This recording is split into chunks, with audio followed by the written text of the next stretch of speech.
Hello, I'm Shane Hegarty. I'm the writer of children's books. There are some clues about what children's books I write kind of around me. You can see the Dartmouth poster here, and that's the story. Dartmouth books are all about a town that's invaded by legends, monsters of myth, and a boy Finn and a girl Emmy who have to fight them, keep them out, keep the town safe and the world safe. And also I wrote Boot. There are 3 books and they're all about a robot who wakes up in a grinder about to be mashed into a million pieces and only has 2.5 memories and sets out to find its owner. And it has a unicorn called Killer, the robot unicorn in this one, the Creaky Creatures. But I thought, because I am here for the Right Time Festival, for the wonderful Fingal Libraries, and because I'm here, there is a clue on my jersey here. I am in Fingal. I am living in SKERRIES. I grew up in SKERRIES.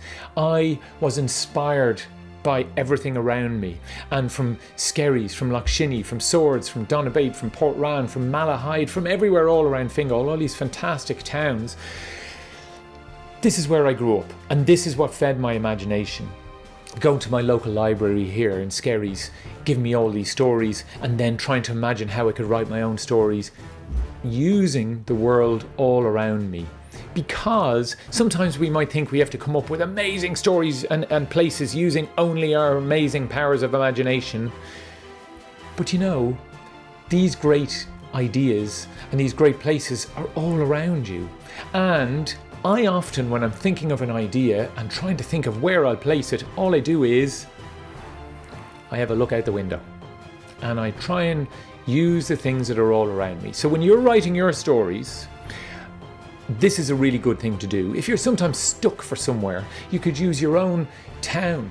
You can use your own school, you can use your own street, you can use your own house, you can use your own bedroom, you can use whatever it is you want that's all around you, and you can use the magic words that I'm going to tell you about as we go through this. What if?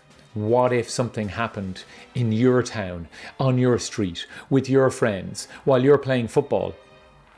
What if, what if, what if? And you can use those things. And it makes it sometimes easier to describe things because you already know what they look like, or how they smell, or how they look at night, or how they look during the day, and the difference between the two, how you feel when you go somewhere. All those things you can take and put in the stories. And that's what I have done for the Dartmouth books over the years. And that's why I thought I'd give you a little tour of the places that I have used here in SKERRIES and just outside SKERRIES and put them in my books, and specifically 5 places that inspired the world of Dartmouth nearby. So let's get going and start with number 1, which is the drive into SKERRIES. The drive into SKERRIES can be really atmospheric, especially at night, where it feels like it's kind of eerie and strange, and that you're kind of driving into a dead end and you don't know if you'll ever get to the town. And I thought this would be a great introduction to a town like Dartmouth, where monsters keep appearing and where they want to keep them in, and they almost keep the town sort of hidden away so that nobody goes into it. And that's why I wrote at the very beginning of the Dartmouth books that visitors to Dartmouth invariably arrive having taken a wrong turn, soon convinced they'll reach only a dead end. They drive through a canopy of trees whose branches reach from either side to clasp ever tighter overhead, becoming thicker with every mile until the dappled light is choked off and the road is dark, even on the brightest of days. Then, just as the wood is almost scraping the paint from their car, and it seems that the road itself is going to be suffocated, the visitors travel through a short tunnel and emerge onto a roundabout filled with blossoming flowers and featuring a sign that reads, "Welcome to Dartmouth." Except the next line has been updated by hand a couple of times. Population 6,378, scratched out. 6,161, scratched out. 5,962, and on a wall lining the road there is large striking graffiti. It says only this: monsters. So I had great fun kind of using the drive into SKERRIES, and then I thought, well, where else can I use? And then I realised that right behind me here, where I'm sitting right now, because I grew up only 3 doors away from where I'm sitting right now, there was a really, really brilliant place. I could have these monsters running around when they invaded this town of Dartmouth, and they are the laneways that make up number 2. Now, when I was young, I used to run around the laneways of SKERRIES. They were our playground. That's where we had our adventures, where we played our Cowboys and Indians games, where we used to kind of kick a ball around, where we used to cycle, where we used to hang around, where we used to just have fun, really. And we'd leave the house in the morning, especially on a sunny day, and we wouldn't be back for hours, and we'd just be running around all these laneways that are still here in SKERRIES now, and which are overgrown. You can see kind of grass on the ground, and the walls sometimes look a bit chipped and broken. And I thought, when I was writing Dartmouth, well, what if those laneways were like a bit of a maze that were there to keep the monsters in, so they don't escape into the rest of the town? And what if that's where Finn has to go and fight these monsters? He doesn't want to do it. He wants to be left alone. He wants to have a normal life and go to school, but his dad is kind of pushing him into it. Emmy, on the other hand, she wants to fight monsters, but her dad won't let her. But I thought, well, what if around these laneways that I grew up in, this is where you find the monsters? And that's why in the second chapter of the first Dartmouth book, I wrote, from somewhere in the near distance, about 2 laneways away, Finn heard the sound of glass being mashed into stone, or maybe stone being pounded into glass. Either way, it was followed by the scream of a car alarm and the even louder scream of a person. Dartmouth was a town of dead ends and blind alleys with high walls that were lined with broken glass, sharp stones and blades. The layout was designed to confuse legends, block their progress, shepherd them towards dead ends, but Finn knew where to go. He followed the legend's dusty trail, emerging onto Broken Road, Dartmouth's main street, where vehicles had screeched to a halt at wrong angles, and those townspeople who hadn't scarpered were cowering in still closed shop doorways. And at the top of the street, glancing over its shoulder, was the Minotaur. It was part human, part bull, all terrifying. Number 3, the cliffs at Loch Shinny.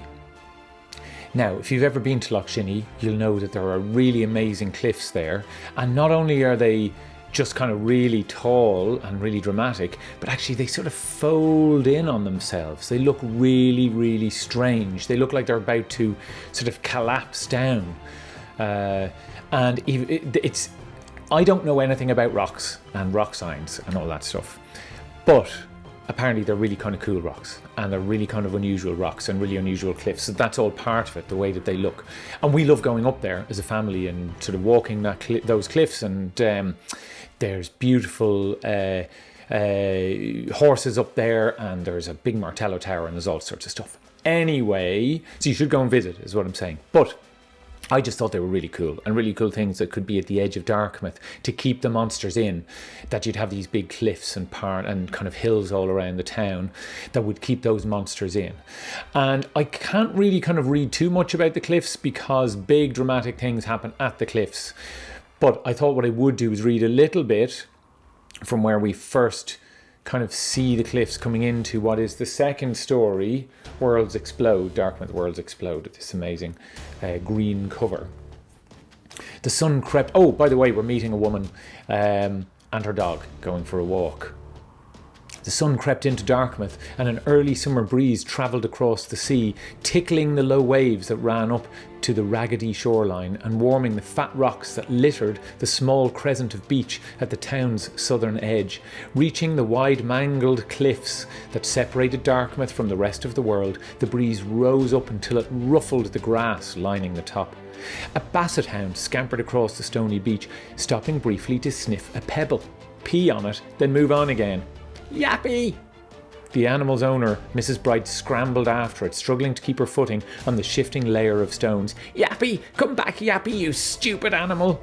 She stopped for a moment and looked back along the beach. It curved away into the early morning haze, its stones kissed by the sun-sparkled sea that lapped at the long sweep of the bay. Inland, the houses of Dartmouth huddled together, as if cowering from some unseen danger. But in this clear morning light, it looked like a normal town. You couldn't see the shimmer of broken glass on walls, the dull glint of bars on windows, the tight squeeze of the town's mazy alleyways. You could only see the painted house fronts, the wooden shop signs, the little playground of swings and slides. It was almost, in fact, a thing of beauty. I really hate Dartmouth, thought Mrs. Bright. So, you can see I've used loads of things that are from kind of Skerries and the view of the sea and everything there. When you're writing your stories, you should have a look out, see what you already know in the streets outside you, in the town. How does it look? How does it smell? How does it feel? What do you think when you see it? And try and use those things that you already know to put into your books, and it makes it easier to come up with a place and also to describe it. And that's why I used a couple of other things. Most important of all is one really kind of special, cool place in Skerries I'm going to tell you about now. Number 4, the ice cream shop. Now, loads of people in Skerries know that, or people who visit Skerries know that there's a really great ice cream shop called Storm in a Teacup. And I put one line about Storm in a Teacup in the very first Darkmouth book, in that very first chapter. And they made an ice cream based on my books called The Mint Legend. And it's a wonderful ice cream, and an amazing ice cream, and I love telling readers all about it. And everybody loved the ice cream so much, and loved hearing about the ice cream, and they mentioned the ice cream shop, that I kind of got thinking about what else might happen with the ice cream shop. And in the third book, Chaos Descends, where there is an invasion of Dartmouth by lots of legends that come from their world, the infested side, which they call the infested side, I just thought, well, what could be underneath the town? What if there are a whole network of tunnels underneath the town? And maybe as part of these tunnels, there is when you see those big ice cream cones, big plastic fake ice cream cones outside ice cream shops, I thought, well, what if you pull in one of those and there's tunnels underneath? And that's what, again, I want you to think about. Think what if. I use those two words all the time when I'm writing my stories. What if, what if, what if. And if you see something that seems kind of interesting, like those big ice cream cones, you can say, well, what if you pull on it and it reveals tunnels underneath? It could be something else. What if you pull on it and it's a rocket and it flies off? What if you could open the inside of it and maybe there's something inside? There are so many things when you start saying what if that you can come up with. And I know that if I walk around Fingal and I look at, like, what if you use the Martello Towers in Fingal? Imagine they could be used as stories. What if the islands that are off the coast, maybe they're not islands at all? Maybe there's something else. Could there be monsters sleeping? Or maybe there's something on the islands that might be there. There's so many things. And I know when you look around your street in your town, you will see exactly the same things as me. Now, sometimes even I miss something. And one day I was showing my map from the Darkmouth book at a festival, and somebody said, "What? Oh, look, that's like the monument in Skerries." And they pointed at this thing on the map that James Delarue, who does the illustrations for Dartmouth, had put in. And sure enough, there was the monument in Skerries, in the centre of the town in Skerries. And I'd never noticed it in the map. I hadn't noticed it in the map before, and I thought, well, I have to use that. And that's why number 5 is the monument.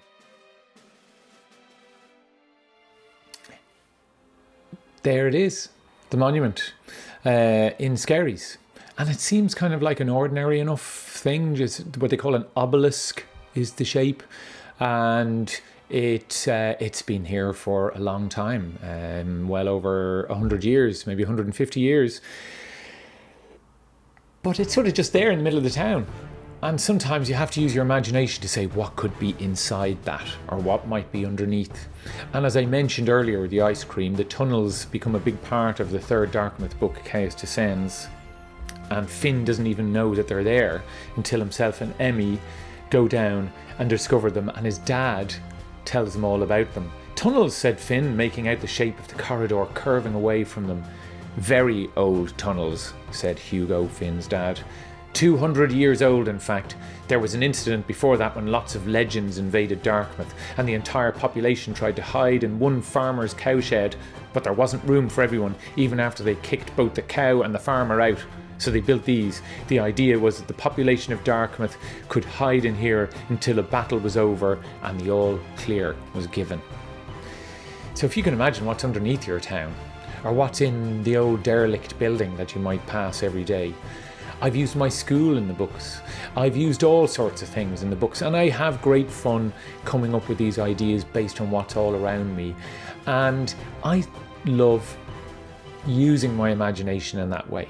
Just thinking what if, and taking the world that's all around me and making it magical and fantastical. And the great thing about young readers and writers like yourselves is that you're fantastic at that. You are the best at it because you have the best imaginations, you have the best ideas.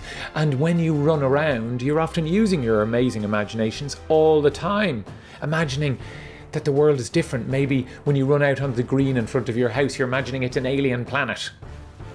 Or you're imagining battling robots from space, or who knows what you're imagining, but you're using all these things to do that. And that's what I do every day. I come in here into this room and I try and imagine what if I took the world around me and put it in my books and gave it a twist. And that's all I'm doing. And I'm so lucky that I live in such a brilliant part of the world where there are so many brilliant libraries, and especially my own library here in SKERRIES that filled my head with great books and stories and ideas and inspired me to become a writer. So make sure to go to your brilliant libraries. They're the best places in the world, and make sure to use your incredible imaginations. So until the next time, bye.